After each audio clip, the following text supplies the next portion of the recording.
Okay, up and coming neighborhoods in Denver. This is an interesting one to me because in a city like Denver that's seen so much appreciation and a lot of the time home ownership seems like, ugh, I missed it. You know, I would like to buy a home, but everything is so expensive. Is it really feasible? But there are some neighborhoods that haven't quite popped yet. These are some neighborhoods that haven't seen as much development or have just sort of been ignored for one reason or another that you can get into without having to pay those premium prices. And in theory, you'll be able to ride that upwards wave in the future. So first of all, if you Google up and coming neighborhoods in Denver, you'll get results with like Platt Park, Highlands, and Sloan's Lake. No. These neighborhoods have already up and come. These are actually, those three are some of the most expensive, most desirable areas in town. So a lot of the data out there is either misguided or just out of date. What I want to talk to you about is the hidden gems, or honestly, neighborhoods that aren't even gems yet, but are opportunities that will grow into a beautiful butterfly in the future, metamorphosis, I don't know. So, up and coming neighborhoods, where can you get in right now, theoretically, on the come? I'm gonna give you my top 4, and you're probably not gonna see these on many lists. So, number 1 is Welby. This is a community on the north end of Denver, just to the south of Thornton. This is a hilly, mostly residential neighborhood that's got great access to I-25, Highway 36, and I-76. You can kind of get anywhere from there.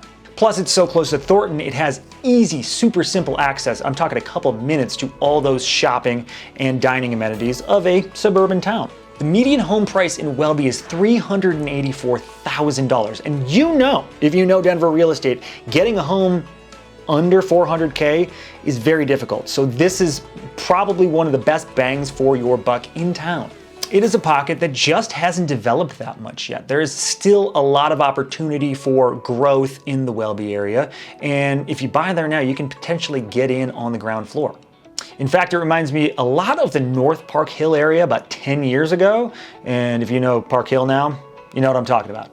Number 2 is Hampden in the southeast part of town. If you've watched this channel before, you've heard me talk about Hampden before. It's one of my favorite Denver, very residential neighborhoods. It's got super easy access to those more central Denver neighborhoods, Cherry Creek, Congress Park, Cap Hill, but also great access to the Denver Tech Center, the downtown number 2, if you will. It's super residential, so very neighborhood-y rather than commerce-y, and the median home price is $485K. Now, to be honest, a lot of that is accounted for in condos and townhomes, but the single family home median price in Hampden is $722,000. Now, that seems like a big jump, and I get it, but keep in mind, these are bigger homes in this neighborhood. The average home size is over 2,500 square feet. So if you're looking for a bigger home and don't want to pay the premiums of the premium Denver neighborhoods, Hampden is a great option.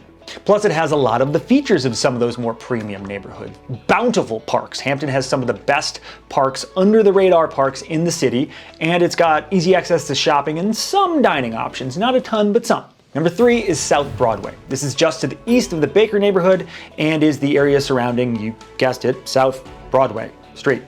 This neighborhood is a much more urban feel. It's kind of funky and eclectic, so think bookstores, music venues, coffee shops, fun places to eat, that type of thing. The median price for all homes is $612,000, and again, that may seem slightly expensive, but you have to consider this neighborhood butts up right against Platt Park and Wash Park, 2 of the most expensive neighborhoods in the city of Denver. So you will be paying hundreds of thousands less to be just outside these neighborhoods. It's not for everybody, but if you are a city person and you like some action, South Broadway might be a good place to go. And finally, we have Clayton. This is an east-ish Denver neighborhood just a couple of miles from downtown. It's often confused for Park Hill and Five Points, but it's not. Clayton is completely its own thing. It's walkable, it's very dog-friendly. It's an old neighborhood made of, for the most part, beautiful brick homes that is in the process of some revitalization. Now, it hasn't seen as much revitalization as some of its neighbors, hence the opportunity. The median home price here, and this is the most central neighborhood on the list, is $635K. Compare that to its neighbor to the east, the aforementioned Park Hill, that's well over $800,000, and you'll see the difference. That's it. Hopefully that was helpful. And hey, if you want a little more information on all Denver neighborhoods, I did this kind of all-encompassing Denver neighborhood guide video that may be helpful, so here it is if you want to check that out. Otherwise, thank you for watching as always, and you know I would love to be your go-to Denver real estate resource. My information, as always, is below. Reach out if you have any questions. I'll see you soon.